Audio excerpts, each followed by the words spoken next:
Hello everyone, it is I, your new best friend Fable. I understand I already did a basics of Soundwave, but this is the updated version. Maybe we can learn something new about this handsome man.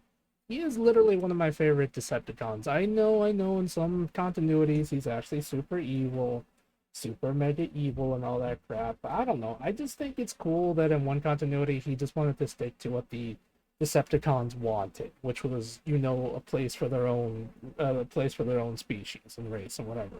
And they did it, and he's working with Optimus to make sure it stays that way, which I think is cool.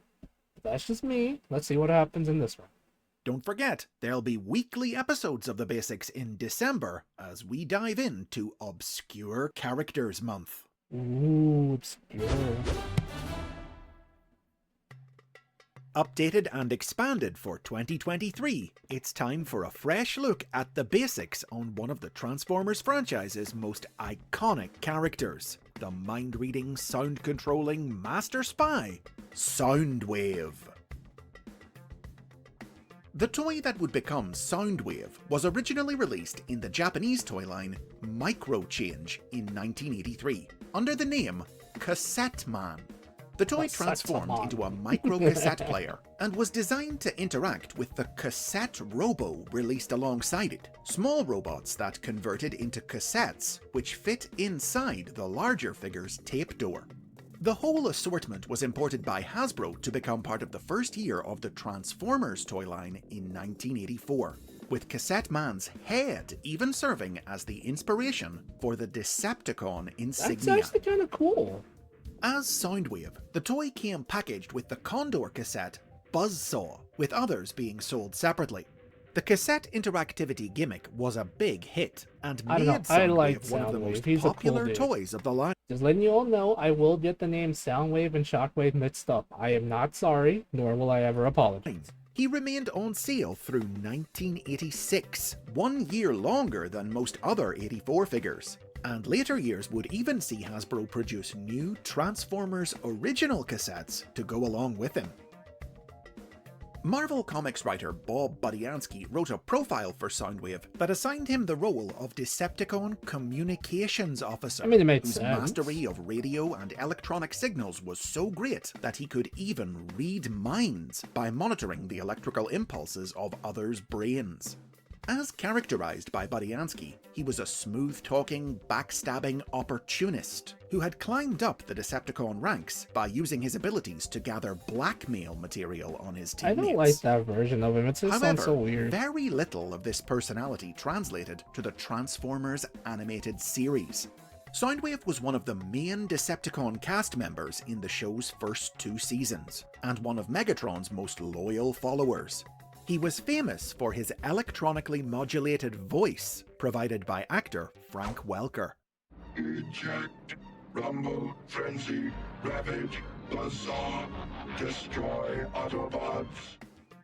The cartoon built upon Soundwave's talent for information gathering to depict him not just as communications officer, but also the Decepticons' espionage specialist. He often used his shrunken cassette player form to covertly gain access to targets, and he employed the cassettes as his personal spies and enforcers, who resided in his chest until called forth to do his bidding. I wonder if I was able to hold the second all of them season like introduced Soundwave's Autobot counterpart, Blaster, with whom he first clashed in a spotlight episode that saw Blaster foil his attempt to hypnotize humans with ultrasonic control signals.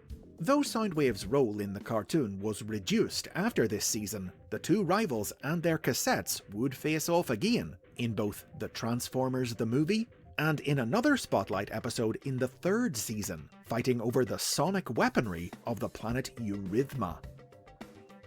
By contrast, Soundwave wasn't a very significant character in the Marvel comic book. In its stories, he wasn't even that close with the cassettes, who would often work on their own without him.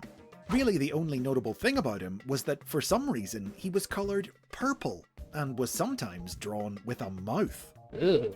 However, he would be brought to the fore in stories written exclusively for the United Kingdom's version of the comic. In addition to colouring him his correct blue, the British comic depicted Soundwave as the intelligent and cunning manipulator of Budiansky's profile, who knew how to play all sides of a situation to his advantage, and who even rose up to take command of the Decepticons on several occasions when they were without a leader. Playing on his function as a communicator, he was also the first character to host the comic's letters page. After Soundwave's toy was discontinued, he was phased out of the comic, one of several characters taken offline by a cosmically empowered Starscream. But it didn't stick. He was back online within a year, and enjoyed a Spotlight storyline in the UK comic in which he allied with Starscream to seize Decepticon leadership for them both. Immediately after Soundwave's discontinuation in 1987, a new version of his toy was released exclusively in the Japanese market that year. An upgraded version of the character named Sound Blaster, who sported a new black paint job and a larger tape door that could hold 2 cassettes instead of 1. The story of this upgrade was told in the Japanese original cartoon, The Headmasters. In this series, Soundwave was destroyed in a final battle with Blaster, but his cassettes recovered his remains and brought him back to life as Sound Blaster using the super science of the planet Master. Sound Blaster appeared regularly throughout the series, and in the modern day, new Soundwave toys are often re-released in his colours. Check out the basics on Sound Blaster for the full story.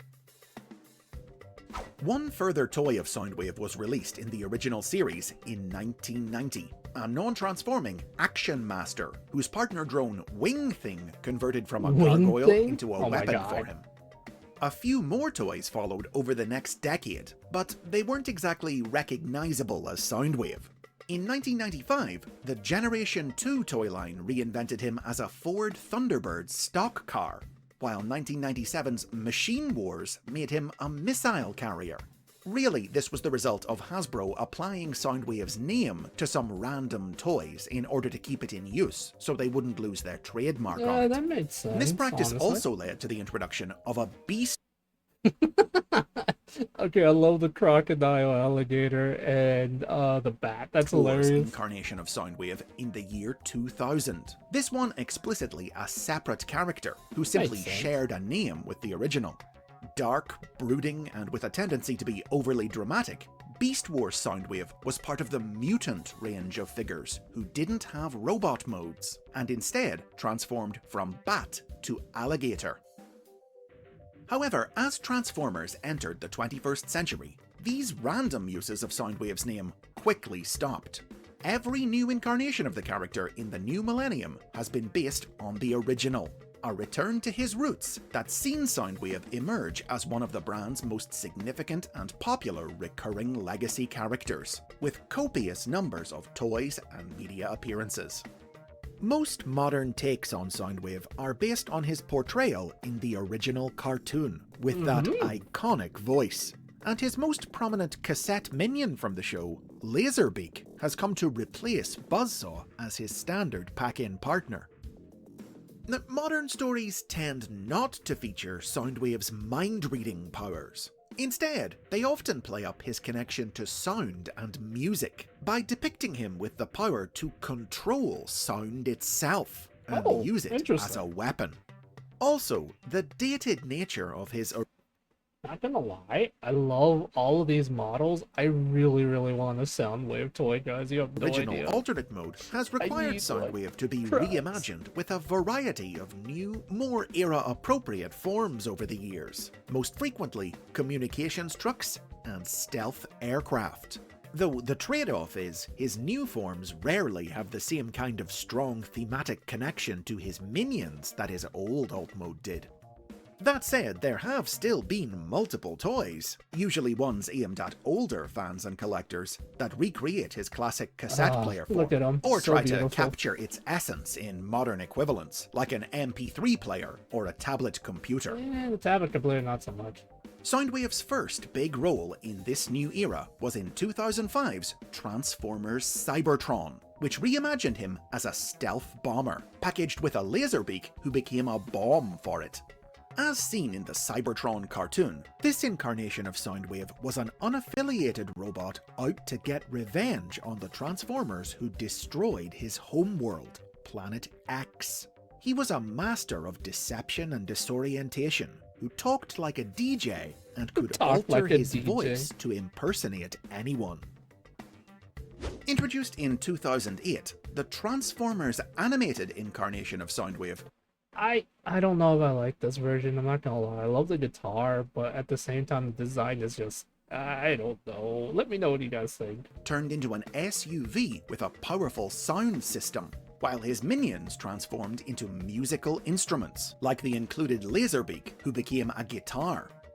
This version of Soundwave began life as a music-playing toy robot who was inadvertently evolved into a Decepticon by the life-giving power of the Allspark key held by the Autobots' ally Sari Samdak. He was a robotic revolutionary out to subjugate mankind in the name of his fellow machines, able to use sonic control signals to enslave others to his will, including machines, humans, and even the Autobots themselves.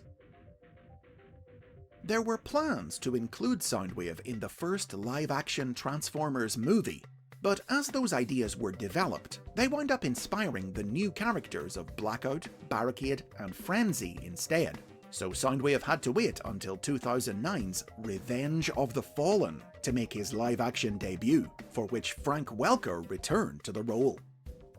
In this movie, Soundwave transformed into a satellite, orbiting the Earth, monitoring transmissions, acquiring intel, and deploying his feline minion, Ravage, down to the planet. The 2011 sequel, Dark of the Moon, revealed Soundwave to be the mastermind behind a decades-long conspiracy to have human collaborators conceal the presence of an Autobot spacecraft on the Moon. In this film, he adopted the form of a Mercedes-Benz as a means of getting close to and menacing Autobot allies Sam Witwicky and Carly Spencer, which earned him a swift death at the hands of Sam's guardian Bumblebee in the film's final battle. After the rather different takes offered by Cybertron and Animated, the movies really re-established Soundwave in his classic cartoon role as Megatron's loyal spy master. And this would continue into the Aligned continuity, a multimedia project launched in 2010 that aimed to provide a unified modern vision for Transformers lore. This continuity reaffirmed Soundwave as one of Megatron's first and most faithful followers, who joined. The thing is, of those of you that actually read the Transformers Skybound comics, it actually turns out that Soundwave is incredibly loyal to Megatron, kind of like in this, so it's kind of cool and interesting. Him back in the days when his goal He's was more simply loyal to tear to down Megatron than he is the Cybertron's actual corrupt, unequal society. In the various series that made up this continuity, Soundwave's alternate modes included a communications truck, introduced in the War for Cybertron video game, and a slender stealth drone form featured in Transformers Prime. As seen in the Prime cartoon, with Laserbeak acting as a second set of eyes and ears, Soundwave was always silently observing everything around him, eerie and still until the time came for him to take action, whether it was to battle Autobots or to defend Megatron against threats from within the Decepticon ranks. At the end of the series, the Autobots banished Soundwave through a space bridge portal to the barren dimension known as the Shadow Zone, he wasn't gone for good. Soundwave returned a few years later in the 2015 sequel series, Robots in Disguise. Escaping from the Shadow Zone with the help of a Decepticon cabal on Cybertron, he attempted to summon Megatron back to Earth to lead a new conquest of the planet, but he was foiled by Bumblebee and his team. Prime initially presented Soundwave as mute, having taken a vow of silence to prove that action spoke louder than words, but when the time came for him to break that silence, Frank Welker was behind the microphone once again. Now, Soundwave is typically depicted as a cold and impassive bot, but IDW Publishing dug under the character's emotionless exterior in their comic books in the mid-2010s. The comics fleshed out Soundwave's past I like the and deepened his IDW connection version of to his Soundwave, I don't cassettes know. by telling the story of how they helped him learn to control his mind-reading powers in his youth, and gave him a leading role in the present, when he stepped up to become Decepticon leader after the old and weary Megatron renounced Decepticonism. Hurt by this betrayal, Soundwave vowed to forsake Megatron's ways and return the Decepticons to their non-violent roots. This is the Soundwave I like, guys, this version. Because he wants peace, the true First, by Decepticon establishing power. a commune where they could live in peace and equality. Then, by working with Optimus Prime to expand that dream of equality to include Earth as well as Cybertron, in the process coming to understand and value the lives of Earthlings as much as Transformers. It was a dream for which Soundwave ultimately sacrificed his life when he was destroyed by the power Soundwave. of the mystical Enigma of Combination, as he used it to save the Earth from the monster planet Unicron. IDW's take on Soundwave was mirrored in 2018's he died a Transformers hero. Cyberverse. This series also gave Soundwave a leading role, begrudgingly working with Hot Rod to lead a united Autobot-Decepticon resistance against an invasion by the alien Quintessons. And as in IDW stories, he would also suffer a loss of faith in Megatron and ultimately succeed him as Decepticon leader, declaring an end to the war and making peace with the Autobots. This peace was threatened by the arrival of Tarn, a warmongering Decepticon from another dimension, but Soundwave laid down his life to protect his planet's future, overloading his sonic powers to destroy both Tarn Damn, and I himself. love him, dude.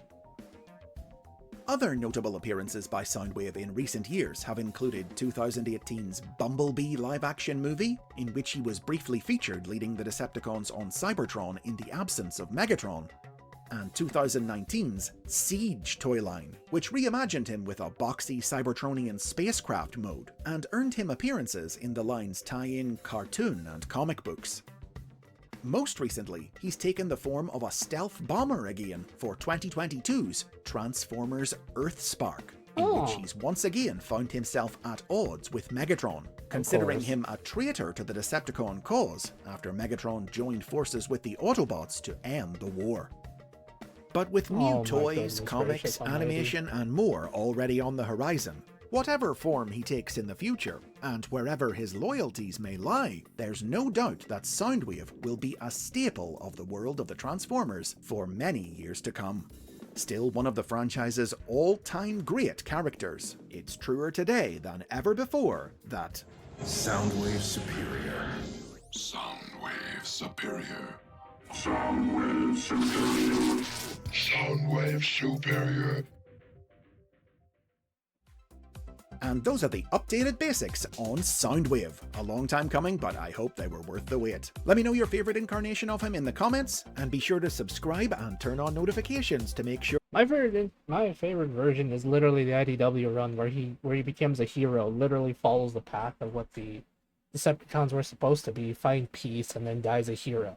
Alright. Anyway, love you all, guys. I'll see you all later. Bye.